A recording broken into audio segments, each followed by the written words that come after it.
Let's start with the next one. That is question number 19. For hydrogen oxygen fuel cell at 1 atmosphere and 298 Kelvin, they have mentioned a reaction and they have asked us to identify E naught for the cell. So the reaction has been given as hydrogen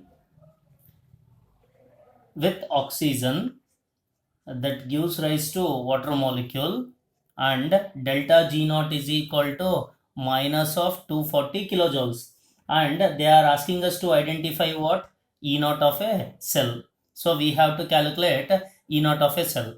So we know that since delta G naught and E naught of a cell is related by the equation, delta G naught is equal to minus of NF E naught of a cell. So delta G naught is what? Minus 240 kilojoules. Hence I can write it as minus 240 into 1000 joules is equal to value of N here. So when we go through with the value of N, here hydrogen is combining with oxygen where the valency of oxygen is minus 2. Hence the value of N is 2. So that is minus 2 into F is 96,500 into E naught of a cell as it is. So we have to calculate E naught of a cell, that is E naught of a cell is equal to minus of 240 into 1000 divided by minus 2 into 96,500, which comes out to be 1.24 volts, which is given by the option B. Next one, question number 20. So when it comes to question number 20, the question is how many coulombs of electricity are required for the oxidation of 1 mole of water to dioxygen. So 1 mole of water means what? It is H2O. So H2O should give rise to what? 2H plus of half of O2 plus 2 electrons. So since it is 2 electrons means value of N is equal to 2, which is nothing but 2 Faraday. Hence the coulombs of electricity required for 1 mole of water, hence 2 coulombs. Hence 2 coulombs of electricity. Sorry, here 2 farad has been given. The value of N is 2. Hence the coulombs of electricity that is required for oxidation.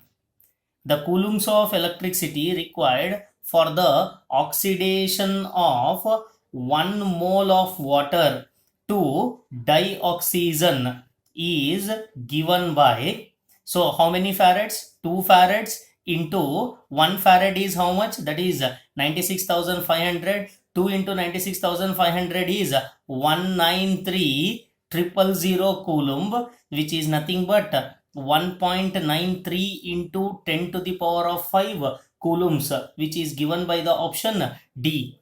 Next one, question number 21. While charging the lead storage battery, lead sulfate on cathode is reduced to Pb, lead sulfate on anode is oxidized to PbO2, lead sulfate on anode is reduced to Pb, and lead sulfate on cathode is oxidized to lead.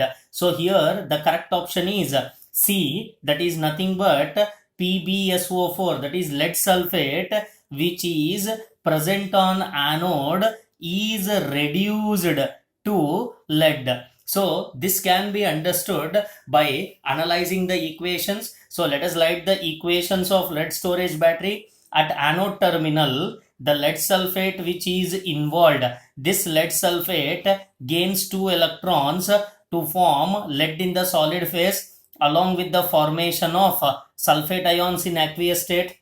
And when it comes to the reaction at cathode terminal, the lead sulfate which is present at cathode terminal, it combines with water to form lead dioxide along with the formation of sulfate ion and along with the formation of protons along with 2 electrons. So when I write the overall chemical reaction, this is represented as a lead sulfate, that is PbSO4. When lead sulfate combines with water molecule, it gives rise to lead in solid phase along with the formation of lead dioxide plus 2 moles of H2SO4.